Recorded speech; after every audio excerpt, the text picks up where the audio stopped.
बुलंदशहर सनसनीखेज रिपोर्टिंग में बुलंदशहर, पत्नी व उसके परिवार पर मानसिक शोषण का आरोप लगाकर युवक ने की आत्महत्या।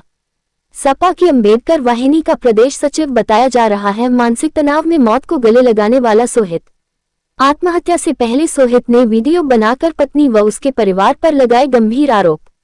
सोहित ने शादीशुदा होने के बावजूद पत्नी पर बुआ के बेटे से विवाहेतर रिश्ते रखने का आरोप लगाया। 4 साल पहले नेहरूपुर निवासी सोहित ने हजरतपुर निवासी आरोपी महिला से किया था प्रेम विवाह। पत्नी व ससुरालीजनों पर गंभीर आरोप लगा। फंदे पर झूला 29 वर्षीय सोहित। जांच में जुटी पुलिस। खुर्जा नगर कोतवाली क्षेत्र के गांव नेहरूपुर का मामला। मौके पर जानकारी देते हुए विक्रम सिंह मृतक की बहनोई और पूजा मृतक की बहन। हमारे संवाददाता प्रदीप पंडित बुलंदशहर से।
मैं सोहित कुमार उर्फ जयदेव बौद्ध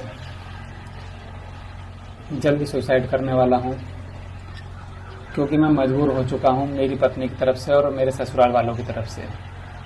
इन लोगों ने मुझे इतना टॉर्चर कर दिया है कि अब मुझसे और ज़्यादा इनका जो दबाव है वो सहन नहीं हो रहा है। लेकिन मैं चाहता हूं कि अपनी जो मेरी ज़िंदगी खराब हुई है वो किसी और की ज़िंदगी ना खराब हो, इसलिए मैं अपने मरने से पहले वो सारा सच और मेरी पत्नी की जो अवैध संबंध हैं वो सारे आपके सामने बताना चाहता हूं, जिससे भविष्य में कभी किसी और को ऐसा समय का सामना ना करना पड़े। मेरी पत्नी तमन्ना पुत्री रामेश्वर सिंह निवासी हजरतपुर, हम दोनों 3 साल से साथ रह रहे हैं और हमने शादी की थी। फिर 1 महीने बाद हमने कोर्ट से रजिस्टर भी करा लिया था, जो कि कानूनी तौर से हम दोनों पति पत्नी के रूप में रह रहे थे। और मैंने इस लड़की को तब अपनाया था जब इनके घर में मेरी पत्नी तमन्ना की ट्यूशन फीस जमा करने की भी हैसियत नहीं थी। व्यवहार और पढ़ाई मुझे पसंद आई और मैंने तमन्ना को अपनाया। हम दोनों 2 साल से वैवाहिक जीवन जीने लगे और पति पत्नी के वैध संबंध भी रहे। जब भी कोई प्रोग्राम हुआ करता था तब तमन्ना घर में छोटी बहू की भूमिका निभाया करती थी, और जब भी रिश्तेदार में हम जाया करते थे तो रिश्तेदार भी उसे एक छोटी बहू के नाते सम्मान दिया करते थे और विदा दिया करते थे। जितना मुझसे और मेरे परिवार से हो सका उतना हम लोगों ने तमन्ना को सम्मान देने की कोशिश की और दिलवाया भी। और हमारे ही परिवार का एक हिस्सा है तमन्ना, इसलिए हमारे रिश्तेदारों ने भी उससे वैसा ही व्यवहार रखा जैसे एक बहू और बेटी का व्यवहार रहता है। किसी ने भी कभी किसी ने भी इसको कोई भी आपत्तिजनक या गलत कुछ कहा नहीं। परंतु मुझे इस बात का कभी पता नहीं चल पाया कि मेरी पत्नी के अवैध संबंध उसके बुआ के लड़के के साथ हैं, जिसका नाम अर्जुन कुमार सन ऑफ वेद प्रकाश सिंह गुठावली गांव के निवासी हैं, जो कि जनपद बुलंदशहर में है, जो कि तमन्ना का सगा बुआ का लड़का है। वो बहुत दिनों मुझे शक होता रहा, करीब 3 साल से, जब से हम वैवाहिक संबंध में रहे थे तब से, और जब से हमारी शादी हुई थी तब से मुझे शक भी था। लेकिन मैंने एक पारिवारिक एक इज्जत को बचाने के लिए, जिससे हमारी इज्जत बनी रहे और बाहर कोई मामला ना खुले, इस वजह से मैंने कोशिश की इन दोनों को अलग रखने के लिए, जिससे किसी को बाहर पता भी ना चले और घर की इज्जत बनी रहे बराबर। मुझे शक रहा और मैंने तमन्ना पर नजर रखनी शुरू कर दी और वैसे ही तमन्ना ने भी मेरे पास आना बंद कर दिया। वह बाहर जाने की हट पर अड़ गई कि मुझे बाहर पढ़ना है। मुझे पता था कि इसके बुआ के लड़के दिल्ली में पढ़ रहे हैं, तो मैंने दिल्ली जाने के लिए तमन्ना से मना किया। लेकिन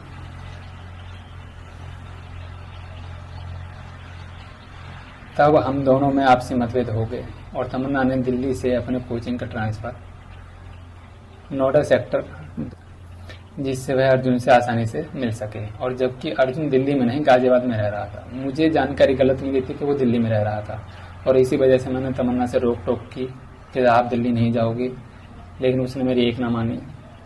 लेकिन बाद में पता चला कि अर्जुन गाजियाबाद में रह रहा है और तमन्ना ने जो है दिल्ली में अपने मामा माई को बहाना देकर कि मुझे कमरा पसंद नहीं आ रहा है, कि मुझे मन नहीं लगा, कि रहना नहीं है, तो वहां से ट्रांसफर कराकर नोएडा सेक्टर PW फिजिक्स वाला में जाकर उसने ट्रांसफर करा लिया और एडमिशन ले लिया,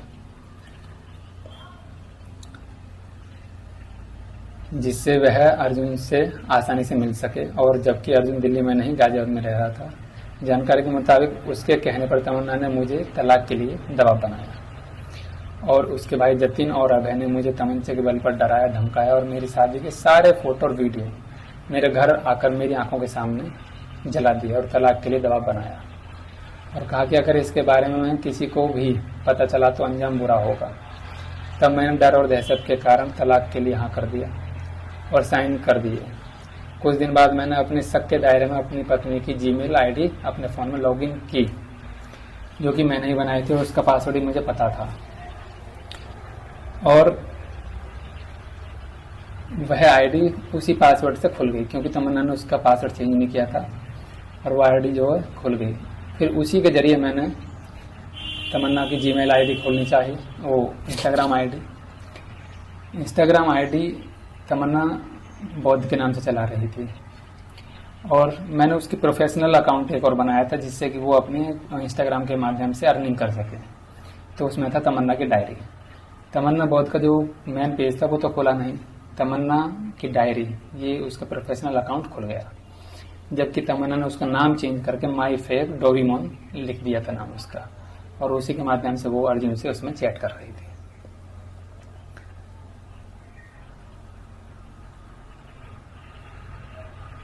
और उसी में मैंने देखा सिर्फ अर्जुन और तमन्ना की चैट थी। उस चैट में मैंने वही सब फोटो और चैट के माध्यम से देखा जो तमन्ना ने और मैंने वैवाहिक जीवन में जो संबंध रखे एक दूसरे से, पति पत्नी जैसे शारीरिक संबंध जो होते हैं, वही सब तमन्ना ने अपने बुआ के लड़के अर्जुन के साथ किया हुआ था।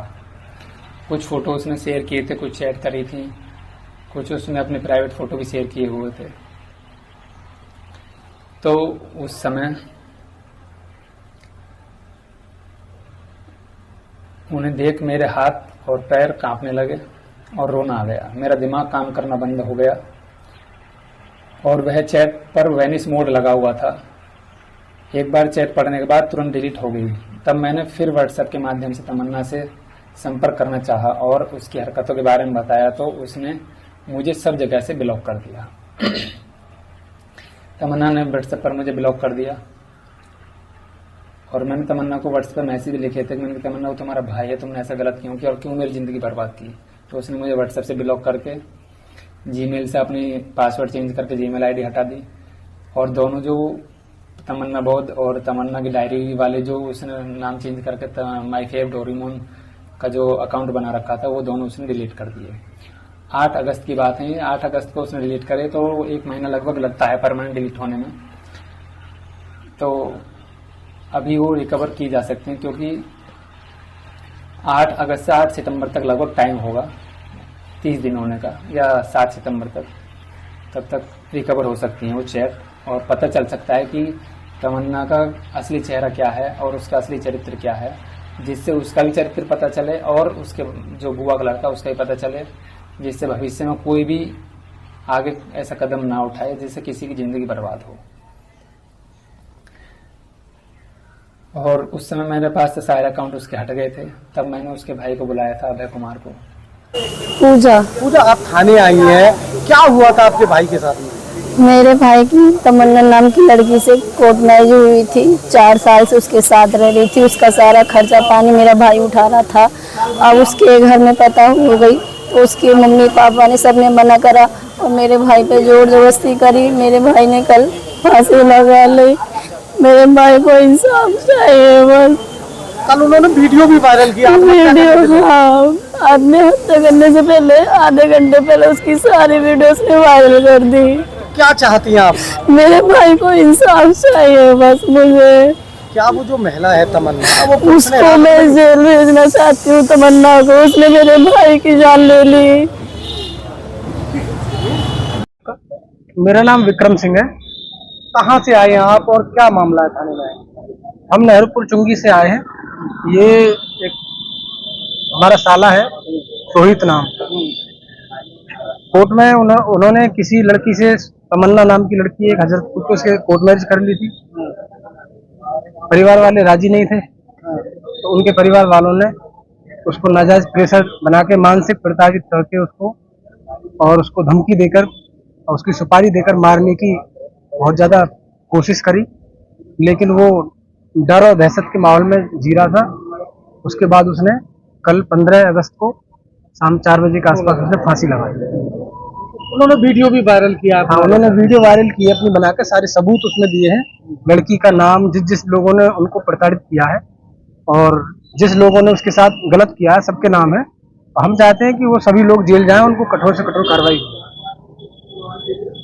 दिनांक 15 अगस्त को शाम 5 बजे थाना खुर्जा नगर पर सूचना प्राप्त हुई कि थाना क्षेत्र के मोहल्ला नेहरूपुर निवासी एक युवक सोहित पुत्र राजपाल उम्र 29 वर्ष के द्वारा फांसी लगाकर आत्महत्या कर ली गई है। सूचना पर तत्काल प्रभारी निरीक्षक खुर्जा एवं फील्ड यूनिट के द्वारा मौके पर पहुंचकर जांच पड़ताल प्रारंभ की गई।